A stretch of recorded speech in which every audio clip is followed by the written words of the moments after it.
Lo recuerdo como si fuera ayer, el año 1893. Estoy aquí, frente a las majestuosas cataratas del Niágara, cautivado por su indescriptible belleza. Entonces me asombró el poder y la fuerza que nos ha otorgado la madre naturaleza.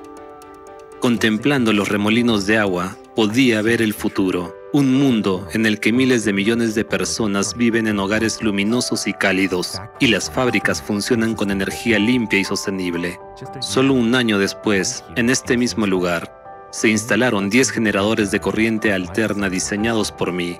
Se convirtieron en los cimientos de la primera central hidroeléctrica a gran escala del mundo. La central hidroeléctrica del Niágara número 1 demostró al mundo que el agua podía ser una fuente de energía inagotable, aprovechando el poder de la naturaleza en beneficio de la humanidad. En aquel entonces, mi don de prever el futuro ayudó a hacer una revolución tecnológica y a mejorar la vida de generaciones. Sin embargo, hoy, estando en el mismo lugar y observando los mismos remolinos de agua, veo algo totalmente distinto. Veo un enorme peligro que se cierne sobre todo el planeta. Lo que está a punto de ocurrir en un futuro próximo será una cuestión de vida o muerte, no solo para la humanidad, sino para ti personalmente, mi querido amigo. En este video mensaje, quiero advertir a todos los que puedan oír y decirles cómo pueden salvar sus vidas.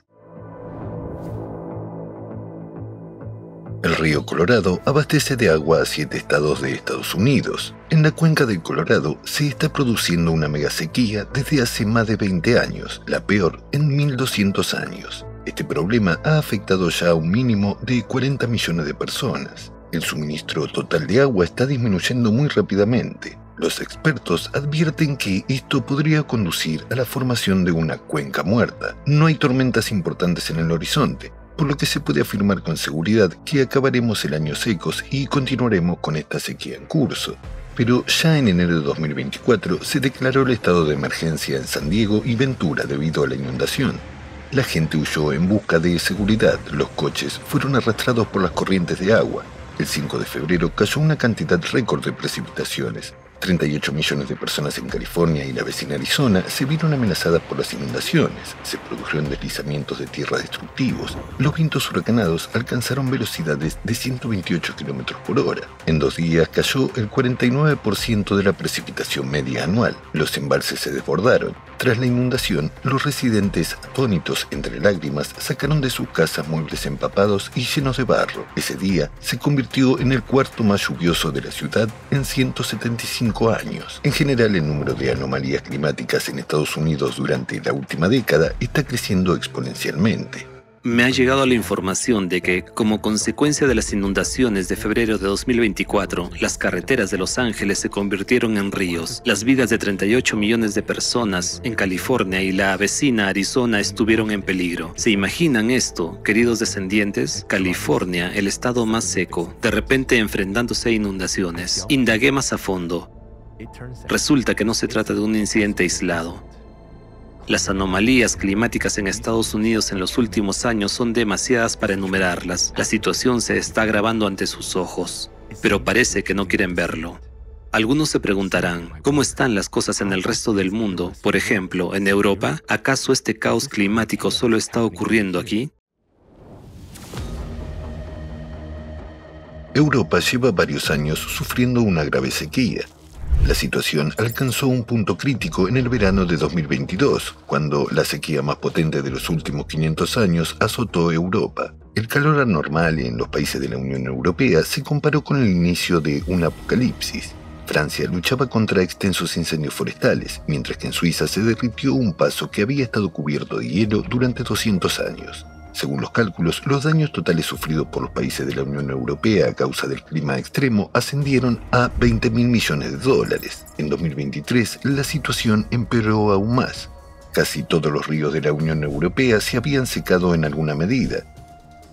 En la región española de Cataluña se declaró el estado de emergencia ante la sequía más grave de su historia. Se prohibió a los residentes lavar coches y llenar piscinas. El calor anormal provocó la pérdida de cosechas, con el consiguiente aumento de los precios de todos los productos, incluida la carne. La sequía agravó la crisis energética en Europa. Debido a los bajos niveles de agua, la mayoría de las centrales hidroeléctricas de Francia e Italia redujeron considerablemente su producción de electricidad. En Francia, el agua se calentó tanto que no era apta para refrigerar las centrales nucleares. Europa estaba como tocino en una sartén. ¿Qué está ocurriendo ahora? En 2024, Europa se recupera de las fuertes lluvias que azotaron varios países a la vez. Tormentas y lluvias torrenciales azotaron las regiones del norte de Europa en los primeros días de enero de 2024, registrándose importantes inundaciones en el Reino Unido y en el norte de Francia. Calles de Bélgica, Alemania, Países Bajos y varias ciudades de Austria quedaron sumergidas. Los daños materiales de las inundaciones podrían ascender a miles de millones de euros, mientras que el impacto medioambiental es difícil de evaluar.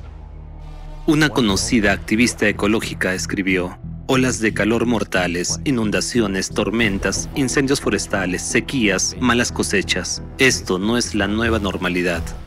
Estamos al principio de una emergencia climática y ecológica, y los fenómenos meteorológicos extremos serán cada vez más frecuentes. Es inútil rebatir esta afirmación. De hecho, el cambio climático no se limita a Estados Unidos y Europa. Está ocurriendo en todo el mundo.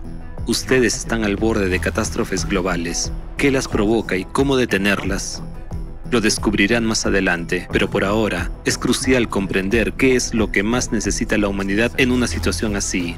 Es bien sabido que una persona puede sobrevivir sin comida unos 30 días, a veces incluso más, pero sin agua solo entre 3 y 5 días, en casos raros hasta 8 días. Los investigadores han descubierto que más de la mitad de los mayores lagos y embalses del mundo contienen ahora menos agua que hace 3 décadas. Menos agua en lagos y ríos significa menos agua para consumo humano, así como para riego y uso industrial. Los bajos niveles de agua complican la generación de electricidad. Las inundaciones que siguen a las sequías prolongadas no alivian la situación. El agua no puede ser absorbida por el suelo seco, fluye como si se deslizara sobre el hielo, arrasando todo lo que encuentra a su paso, provocando inundaciones, flujos de lodo y deslizamientos de tierra. Según las estimaciones más conservadoras, más del 40% de la población mundial vivirá en regiones con escasez de agua en 2030. En las grandes ciudades el agua se racionará y su calidad no dejará de deteriorarse. Resurgirán las epidemias resucitando enfermedades medievales. La crisis del agua provocará escasez de alimentos, lo que desencadenará migraciones de población a gran escala. Los gobiernos se derrumbarán como un castillo de naipes. Las regiones con recursos hídricos se cerrarán dentro de fronteras ajenas a los límites nacionales. Algunos países se están ahogando, otros se están secando, y algunos pasan de secarse a ahogarse. La situación del agua es realmente crítica. Como comprenderán, se agravará cada año que pase. Esto se debe al fuerte deterioro del clima, a la contaminación ambiental y al aumento de la población mundial. Entonces, ¿qué se puede hacer? Antes de conocer la solución a este problema, veamos qué pueden ofrecernos la ciencia, los negocios y la tecnología.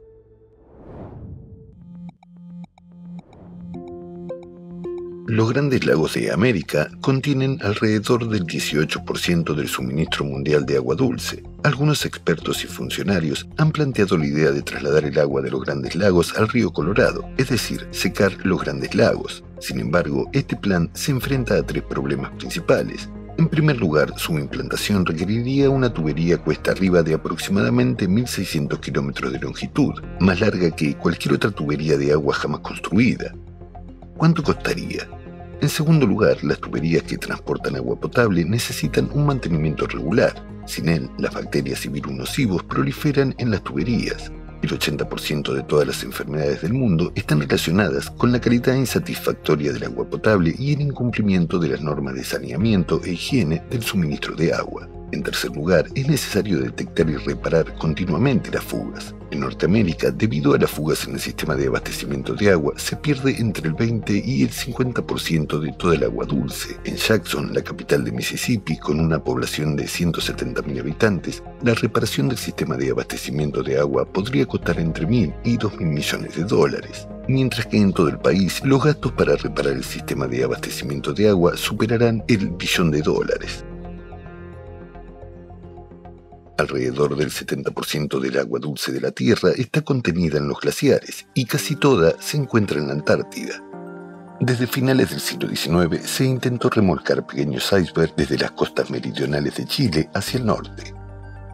En el siglo XX, esta idea fue desarrollada activamente por el oceanógrafo John Isaacs. En 1949, en un seminario del Instituto Oceanográfico Scripps, presentó un proyecto para remolcar icebergs antárticos hasta la región del sur de California. Isaacs planeaba remolcar un bloque de 8.000 millones de toneladas hasta San Diego en 200 días. Dependiendo en gran medida de las corrientes oceánicas favorables, planeaba utilizar 6 remolcadores oceánicos con una potencia total de 80.000 caballos. Durante muchos años, Isaacs presentó nuevas propuestas para este proyecto, pero nunca avanzó más allá de las conversaciones. Al día de hoy, nadie ha descubierto cómo conservar el hielo durante el remolque en el océano cálido. Algunos expertos han calculado que un árbol sano necesita casi 42.000 litros de agua al año. Sostienen que los árboles innecesarios consumen mucha agua, lo que significa que entra menos agua en nuestras aguas subterráneas. Estos especialistas proponen talar la mitad de los árboles de los bosques nacionales para liberar más agua. Pero hay un problema. Los bosques son la base de los ecosistemas de la Tierra. Si eliminamos los bosques, el planeta perecerá. Es como intentar deshacerse de la capa quitándose la cabeza. El 97% de toda el agua del mundo se encuentra en mares y océanos. Para obtener agua potable de ellos hay que eliminar la sal y filtrar impurezas. La idea parece sencilla y directa, pero su aplicación generalizada plantea 2 problemas. El primer problema es que por cada galón de agua desalinizada quedan unos 2 galones de agua hipersalina. Casi siempre esta agua se vierte de nuevo al océano. En las zonas donde se vierte esta agua, la vida marina perece. Con una aplicación generalizada, esto llevaría a la muerte de toda la vida marina del océano. El segundo problema son las tuberías. Miles de kilómetros de tuberías nuevas desde el océano hasta los consumidores, con todas las consecuencias que eso conlleva. Además, existe la posibilidad de que fuertes terremotos cerca de la falla de San Andrés dañen las tuberías. Esto provocaría una catástrofe, dejando a un gran número de personas sin una fuente primaria de agua. Estos son los principales métodos que ofrecen hoy sus especialistas para abordar el problema de la escasez de agua. Como vemos, no hay una solución perfecta. Por desgracia, ahí no acaban las dificultades. Es hora de hablar del segundo problema relacionado con el agua. Sí, es el segundo problema global del agua al que ya se enfrenta la humanidad. Incluso si obtienen agua de los icebergs o de los grandes lagos, cada litro de esta agua contendrá unas 240.000 partículas de micro y nanoplásticos.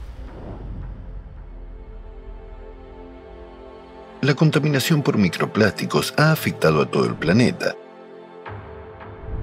Los científicos han descubierto microplásticos en las nubes, las aguas subterráneas, los glaciares de Groenlandia y la Antártida,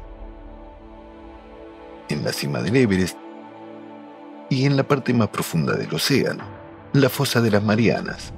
Toda la profundidad del océano está literalmente impregnada de microplásticos. Se han encontrado en todas las muestras de agua oceánica. Es realmente preocupante que estemos encontrando microplásticos en todas las muestras, desde las zonas costeras hasta las regiones más remotas del océano. Según las estimaciones de las Naciones Unidas, hoy en día el número de diminutas partículas de microplástico supera al de estrellas de nuestra galaxia, y ya están por todas partes, en el aire, el agua y el suelo. En la actualidad, hasta 25 millones de toneladas de micro y nanoplásticos al año son transportados durante miles de kilómetros por el aire oceánico, la nieve, el rocío marino y la niebla, mientras atraviesan países, continentes y océanos. La presencia de microplásticos en el medio ambiente va en aumento, pero aún no se han tomado medidas eficaces para eliminarlos. Mientras tanto, ya se han encontrado microplásticos en el cuerpo humano, en la sangre, el corazón, los pulmones, el cerebro, la placenta e incluso en la leche materna. Según tengo entendido, ahora mismo tienen plástico, microplástico y nanoplástico por todas partes, en todo el planeta. Por desgracia, la ciencia de su tiempo no ha encontrado formas eficaces de limpiar la biosfera de esta plaga. Mientras tanto, la cantidad de plástico en el océano aumenta entre 8 y 10 millones de toneladas cada año. Su volumen aumenta con el crecimiento de la población. ¿Qué implicaciones tiene esto para ustedes en medio de las catástrofes que han comenzado a producirse en todo el mundo y cómo debe abordarse? Ante todo, es importante entender qué está pasando realmente con el clima y por qué. Nuestro planeta está a punto de reventar debido al factor antropogénico y a la activación geodinámica de sus profundidades. Terremotos, inundaciones masivas, incendios incontrolables, sequías implacables, deslizamientos de tierra, ciclones y tormentas han azotado el mundo entero, cobrándose la vida de decenas de miles de personas y obligando a cientos de miles a abandonar sus hogares. Hoy esto ya afecta a todo el mundo. Ya no hay lugares seguros en la Tierra. Los cambios en el planeta que estamos presenciando ahora, un fuerte aumento de las temperaturas y el deshielo de los glaciares, aumento de la actividad volcánica, un aumento del número y la intensidad de los terremotos. La deriva de los polos magnéticos y el debilitamiento del campo magnético se producen cada 12.000 años debido a la influencia de procesos cósmicos externos. Como resultado de esta influencia, el núcleo de nuestro planeta se calienta, desencadenando una reacción en cadena de cambios catastróficos en toda la Tierra. Así lo confirma el estudio de la geocronología de los depósitos cuaternarios, la investigación de los núcleos de hielo, el horizonte úsero descubierto y mucho más. En el ciclo anterior de 12.000 años, las temperaturas globales se disiparon hasta 15 grados centígrados. En el transcurso de varias décadas, la mayoría de los glaciares se derritieron. Comenzaron las inundaciones catastróficas, los tsunamis y los terremotos. Algunas zonas de la Tierra quedaron completamente sumergidas bajo el agua debido a la intensa subida del nivel del mar. Sin embargo, después se produjo un enfriamiento igualmente brusco. Durante cada ciclo se produjo un desplazamiento de los polos. El campo magnético de la Tierra se debilitó entre 8 y 10 veces. El debilitamiento del campo magnético provocó un aumento de la radiación cósmica. Las erupciones volcánicas afectaron a todos los rincones del mundo. Hace 12.000 años, las catástrofes provocaron la extinción masiva de la megafauna y un fuerte descenso de la población humana. Pero aquel fue un ciclo pequeño. Ahora estamos entrando en uno mayor, que es mucho más poderoso. El hecho de que están viendo este documental ahora mismo sugiere que nuestro planeta superó el ciclo climático anterior relativamente bien. No pereció, como tampoco lo hizo en todos los ciclos anteriores desde su formación. La estabilización del clima siempre ha estado asegurada por el océano. El océano disipaba el calor del interior de la Tierra hacia el espacio. El ciclo actual podría ser el último para ustedes debido a su influencia antropogénica. ¿Entienden lo que han hecho? En el 100% de las muestras de agua tomadas a diferentes profundidades, había micro y nanoplásticos presentes. Como resultado, el océano ha dejado de cumplir su función principal. En lugar de ser un acondicionador de aire, se ha convertido en un calentador. Ahora el calor permanece en la superficie de la Tierra. Esto desencadena el aumento del número y la intensidad de las catástrofes. ¿Acaso no lo ven o no quieren verlo? Entonces escuchen lo que dicen los científicos al respecto. Empezamos a hacer algo que a nadie se le había ocurrido antes. Producir hidrocarburos sintéticos, lo que conocemos como plástico. Antes de nosotros, no había plástico en el océano. Y a partir de los años 50, todo el plástico producido en el planeta acabó tarde o temprano en el océano. Como el plástico no se biodegrada ni se descompone en el medio ambiente, se queda tal cual. Una parte importante simplemente se descompone en partículas diminutas, conocidas como microplásticos y nanoplásticos. Estas partículas impregnan toda la profundidad del océano. Prácticamente cada gota del océano contiene partículas nanoplásticas. Debido a su composición específica, los microplásticos tienen una propiedad única: perturban la conductividad térmica del océano. Así que la causa de la alteración de la función del océano es el factor antropogénico. Y más concretamente es el plástico que hemos creado y que ahora está por todas partes en el océano. Y en lugar de eliminar el calor, el océano se ha convertido en una manta gruesa para nuestro planeta, y el planeta es exactamente lo que necesita ser enfriado. El calentamiento anómalo de los océanos. ¿Qué consecuencias tiene para nosotros? A medida que aumenta la temperatura del agua en el océano mundial, se intensifica la evaporación de la humedad. Al evaporarse, se lleva energía calorífica del océano. Cuando el aire húmedo alcanza capas más frías de la atmósfera, el vapor de agua se condensa, es decir, vuelve a convertirse en agua, formando nubes y, finalmente, lluvia. Al haber más humedad en la atmósfera, las lluvias se convierten en aguaceros anómalos. Paradoja. Si hay más agua en la atmósfera, ¿por qué la mitad del globo sufre sequías? La razón es que, debido al calentamiento de los océanos, la atmósfera también se calienta. Cuanto más caliente está el aire, más humedad puede contener. La humedad se evapora y permanece atrapada en la atmósfera durante mucho tiempo. El agua no vuelve a la Tierra en forma de precipitaciones durante un largo periodo de tiempo, lo que provoca sequías prolongadas. Finalmente, cuando la atmósfera se satura de humedad hasta el punto de que ya no puede retenerla, se producen fuertes precipitaciones. Esta es la razón del aumento simultáneo de sequías e inundaciones extremas en todo el mundo. Son precisamente el océano cálido y la atmósfera cálida y húmeda los que aumentan el poder destructivo de los huracanes. El agua que se condensa en la atmósfera libera en el aire todo el calor acumulado, que fue absorbido durante la evaporación. Este calor se convierte en la principal fuente de energía de los ciclones tropicales.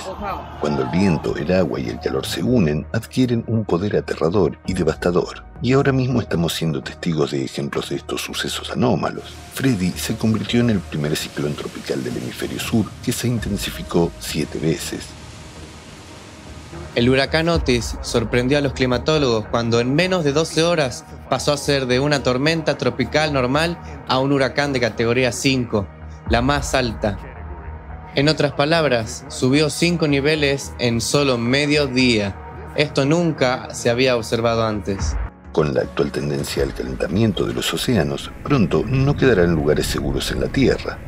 Las sequías, inundaciones y huracanes de los próximos años tienen el potencial de hacer insoportable la vida en el planeta. Para ayudarles a comprender mejor cómo funciona esto, permítanme explicarles el mecanismo de la desestabilización climática. Es muy sencillo, hasta un niño puede comprenderlo. Así pues, el interior de la Tierra se calienta desde el núcleo con mayor intensidad debido a factores antropogénicos. El calentamiento del núcleo se debe a la influencia cósmica externa a la que se expone el planeta cada 12.000 años. El aumento de la intensidad de los huracanes, las lluvias y las sequías es solo el principio. La Tierra empezará a experimentar una exposición directa a los rayos cósmicos a finales de 2024. El océano que han contaminado no puede hacer frente a la disipación del calor, por lo que la escalada de catástrofes se adelanta. A tal escala, esto ocurre por primera vez en toda la vida del planeta. Si la situación con el océano no mejora, los desastres acabarán con toda la vida de la faz de la Tierra.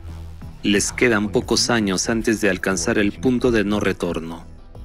¿Qué pasará después? Según los cálculos de sus científicos, existe una alta probabilidad de que en 2036, debido al sobrecalentamiento del interior de la Tierra, el manto pueda fundirse, provocando una ruptura en la fosa de las Marianas. El agua se precipitará hacia el interior de la Tierra, lo que podría provocar una explosión, haciendo que la Tierra pierda su atmósfera y perezca. Y ahora, lo más importante, tienen la oportunidad de detener los desastres y evitar la desaparición del planeta. La puesta en marcha de generadores de agua atmosférica permitirá ganar tiempo para resolver esta tarea crítica. Miren lo que los inventores de esta tecnología tienen que decir al respecto. ¿Cómo funciona la tecnología de generación de agua atmosférica? El agua se evapora cada día de nuestros océanos, mares y lagos.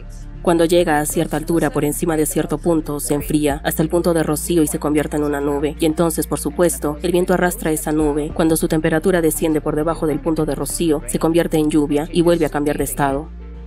No estamos reinventando la rueda, ¿de acuerdo? Por el momento hay tres si se considera la mezcla, pero en realidad 2 métodos de obtener agua del aire. Uno es a través del uso de un material intermedio.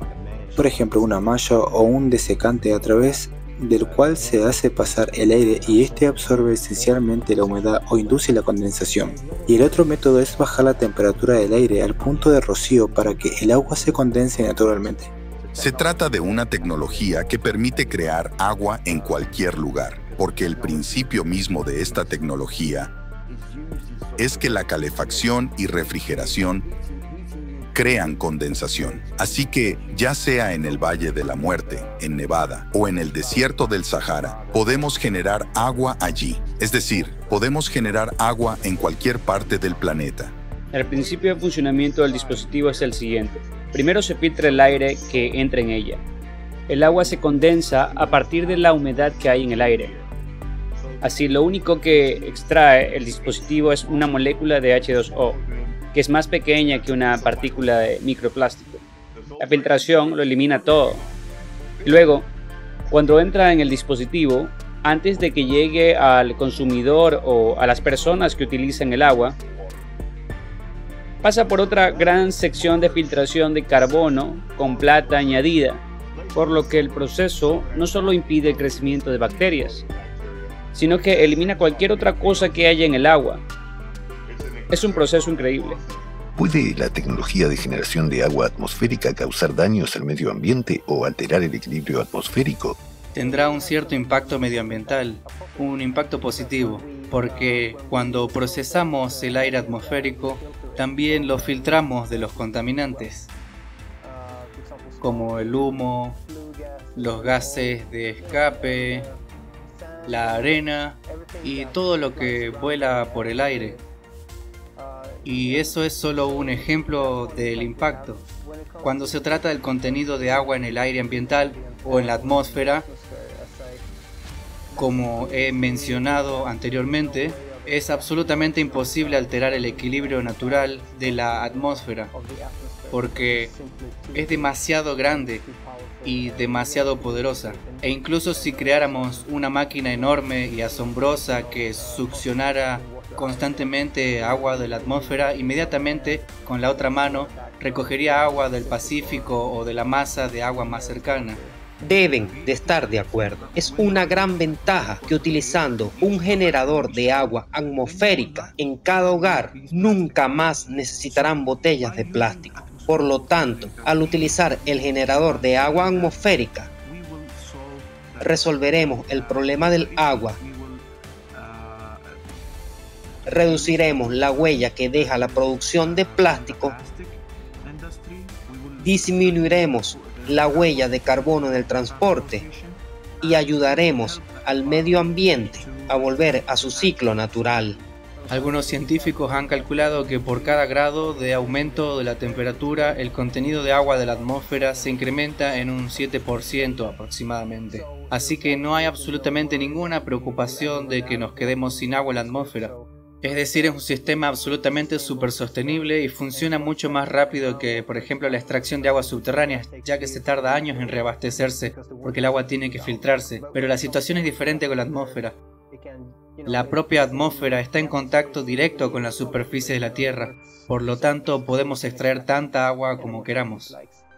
Los generadores de agua atmosférica extraen el exceso de humedad de la atmósfera que se acumula debido al aumento de las temperaturas en el planeta. Durante el proceso de aspiración se filtran los contaminantes, lo que da como resultado un aire más limpio. La tecnología de generadores de agua atmosférica es respetuosa con el medio ambiente y beneficiosa para el planeta. ¿Puede la tecnología de generadores de agua atmosférica producir agua en la cantidad necesaria? Incluso si cada uno de los 8.000 millones de habitantes extrae 100 litros de agua de la atmósfera, esa cantidad se repondría totalmente por evaporación. Esto es algo por lo que deberíamos esforzarnos. Al fin y al cabo, esta agua es limpia y está disponible en todas partes y para todo el mundo. Y creo que nuestro mundo ha despertado por fin a esa fuente alternativa.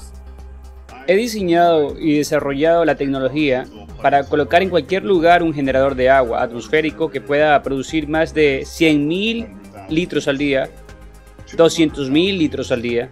Ya no es difícil, solo hay que pensarlo bien. Mi objetivo con esta tecnología es que la gente pueda vivir donde quiera y que nunca tengan que preocuparse por la escasez de agua. Porque mientras podamos respirar aire, hay humedad en el aire que respiramos. Creamos sistemas más grandes en los que, si se requiere, se pueden producir miles de galones al día, pero el consumo de energía sube proporcionalmente, así que todo se reduce a la pregunta. Entonces, ¿qué nos conviene más? ¿Mayores gastos de capital para comprar más dispositivos o mayores gastos operativos para mantenerlas en funcionamiento?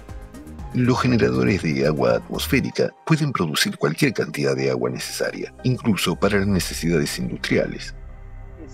Hoy en día parece que todos los países están explotando al máximo sus fuentes naturales de agua, y todos tienen sus industrias y economías adaptadas al nivel de agua que tenían hace 20, 30 años, y ahora casi todas han sufrido un cambio brusco.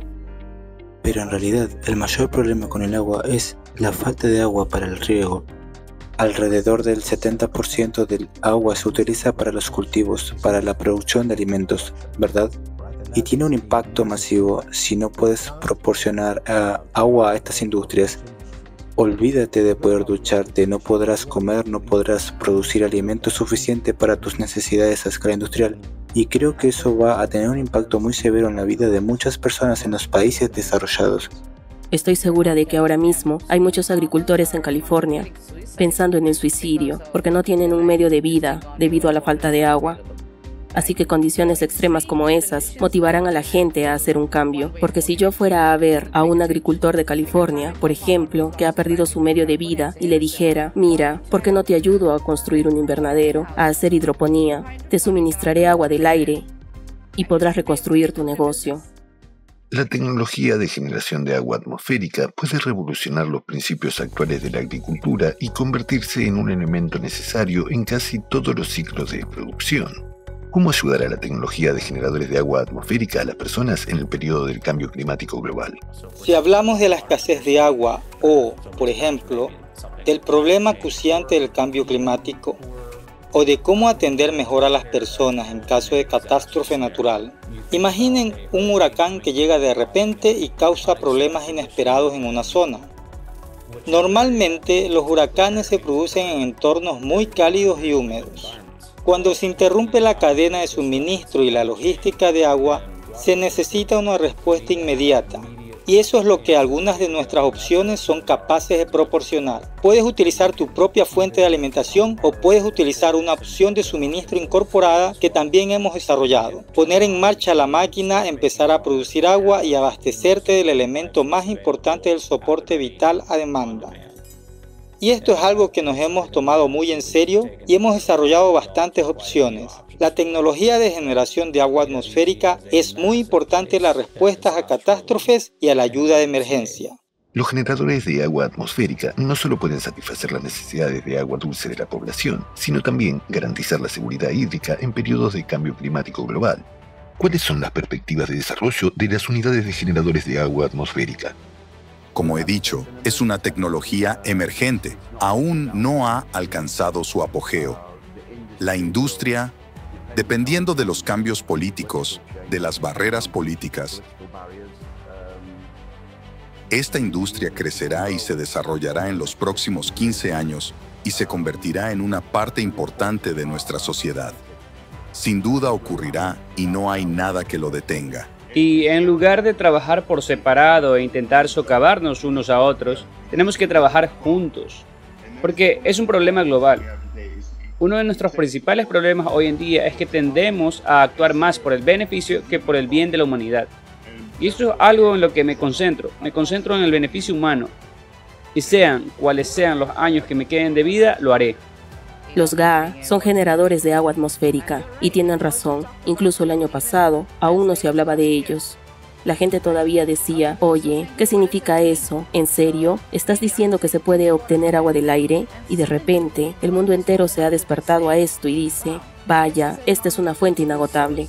Así pues, queridos descendientes, se les ha presentado la tecnología que les permitirá lanzar un aire acondicionado planetario. A primera vista, la idea puede parecer bastante inesperada. Vamos a averiguar qué condiciones son necesarias para activarlo a plena potencia. Al extraer la humedad del aire, estimulamos la evaporación. Junto con la evaporación, los micro y nanoplásticos se elevan desde la superficie. Los generadores de agua atmosférica filtran el agua y eliminan todas las impurezas de ella. Con el uso masivo, los generadores de agua atmosférica se convierten en un filtro artificial integrado en el ciclo del agua del planeta. Tras unos años de uso activo de los generadores de agua atmosférica, el océano y la atmósfera estarán significativamente más limpios. El océano comenzará de nuevo a liberar calor a la atmósfera y desde allí se disipará en el espacio. Esto mitigará los efectos destructivos de las catástrofes. Además, con la evaporación intensa, el océano se enfría. Funciona igual que un frigorífico doméstico. El uso masivo de los generadores de agua atmosférica enfriará la atmósfera y la hará menos húmeda. Como resultado, disminuirá la fuerza de los huracanes y las tormentas, y se reducirá la cantidad de precipitaciones extremas. Esto salvará millones de vidas y evitará pérdidas multimillonarias. La tecnología de los generadores de agua atmosférica es vital para la supervivencia de todos, pero tiene un punto débil: el consumo de energía. Los fabricantes se rascan la cabeza sobre cómo hacer que sus sistemas sean más rentables y económicamente racionales. Les instalan paneles solares. Esto funciona para los pequeños generadores de agua atmosférica, pero a escala industrial, durante los periodos de cambio climático global, esta solución no es suficientemente eficaz y a veces es demasiado vulnerable.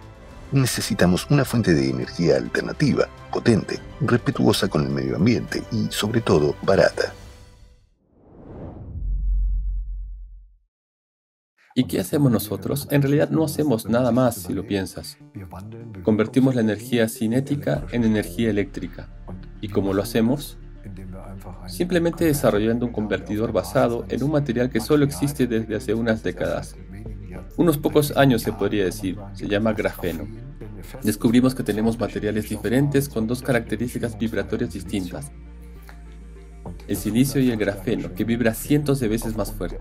Y solo gracias a la diferencia en las características vibratorias de estos materiales funciona esta tecnología, que se denomina material bidimensional. Así que tenemos un material bidimensional y tenemos un material tridimensional detrás y delante. El material bidimensional intenta moverse y libera impulsos, y aquí ya volvemos a la física ordinaria. Es lo que los físicos llaman dispersión oblicua, en lo que respecta a los electrones, y entonces es solo una cuestión de dirigir los electrones en una dirección. Para ello, sin profundizar demasiado en la tecnología, las superficies están siendo dopadas. Como resultado, los electrones empiezan a fluir en la misma dirección, y eso significa electricidad. Y este tipo de generación de energía a partir del comportamiento vibratorio del carbono, que es un proceso patentado, es llamado sándwich de grafeno. Sería más correcto decir Multilayer Graphene Microvibration Energy Cell. Sí, claro, es un término demasiado engorroso. Por aquel entonces lo llamábamos simplemente energía de neutrinos, lo que causó mucha resistencia porque la mayoría de la gente decía que son unos locos que quieren atrapar neutrinos. Y me gustaría aprovechar la oportunidad hoy para explicarles a ellos y a todos los oyentes y espectadores: no atrapamos neutrinos. Los neutrinos atraviesan los cuerpos, no los atrapamos. Sin embargo, los neutrinos desempeñan un cierto papel, hoy lo sabemos. Dan un pequeño impulso en el núcleo atómico, pero nosotros utilizamos la totalidad de las vibraciones. De este modo, utilizamos toda la gama invisible de la radiación. Para iniciar el proceso de limpieza del océano a escala mundial, deben obtener toda el agua únicamente de la atmósfera. Hoy en día, incluso para los fabricantes de generadores de agua, una tarea de esta envergadura puede parecer demasiado ambiciosa. Sin embargo, una vez que tengan en sus manos una fuente de energía alternativa, el uso masivo de generadores de agua atmosférica a escala planetaria se implantará rápidamente. El primer paso que hay que dar es pasar completamente a los generadores de agua atmosférica y dejar de extraer agua de las fuentes superficiales y subterráneas. Los generadores de agua atmosférica pueden producir cantidades suficientes de agua necesaria tanto para fines potables como industriales. Serán de vital importancia en condiciones de crisis hídrica y garantizarán la sostenibilidad del suministro de agua. El segundo paso es reconstruir los sistemas de alcantarillado. El agua no debe verterse en masas de aguas abiertas. Debe dirigirse al suelo purificada y solo después de someterse a una depuración final, natural, a través de la capa del suelo, debe llegar a las masas de agua. Extraer agua de la atmósfera en un 70% resuelve el problema de la exacerbación de los fenómenos climáticos, mientras que el tratamiento de las aguas residuales lo resuelve en otro 30%. De este modo, varios de los objetivos de desarrollo sostenible de las Naciones Unidas podrán alcanzarse plenamente de una sola vez. El tercer paso importante es la introducción de generadores sin combustible, GSC, que debido a su intensidad energética son necesarios para proporcionar a los generadores de agua atmosférica la energía necesaria y asequible. La humedad para los sistemas de generación de agua debe reponerse a partir de fuentes naturales, y esto requiere la eliminación de los embalses abiertos. La introducción de los GSC reducirá la dependencia de la energía hidroeléctrica y permitirá abrir las presas. La restauración de los ríos a sus cauces originales y la reactivación de sus caudales naturales eliminarán el agua estancada y revitalizarán los ecosistemas. Estas medidas también permitirán alcanzar varios de los objetivos de desarrollo sostenible aprobados por la Asamblea General de la ONU. Estos son los pasos prioritarios para salvar el planeta. Si se ponen en práctica, veremos resultados tangibles en un plazo de 2 a 3 años. Sin embargo, es importante entender que el proceso de cambio climático se está acelerando y no podremos detenerlo al instante. Por lo tanto, durante el primer año, la situación puede agravarse ligeramente, pero aproximadamente 8 o 14 meses después, todo empezará a mejorar. Dentro de 5 o 8 años, veremos hasta qué punto se limpiarán las aguas. Esto restaurará la función del océano de enfriar el planeta, desaparecerán las inundaciones, las sequías, los vientos anormales y las fluctuaciones de temperatura. El clima será mucho más suave y previsible. Así, gracias a la implantación de generadores de agua atmosférica, ganaremos tiempo adicional para desarrollar un escudo que proteja a nuestro planeta de la influencia cósmica externa.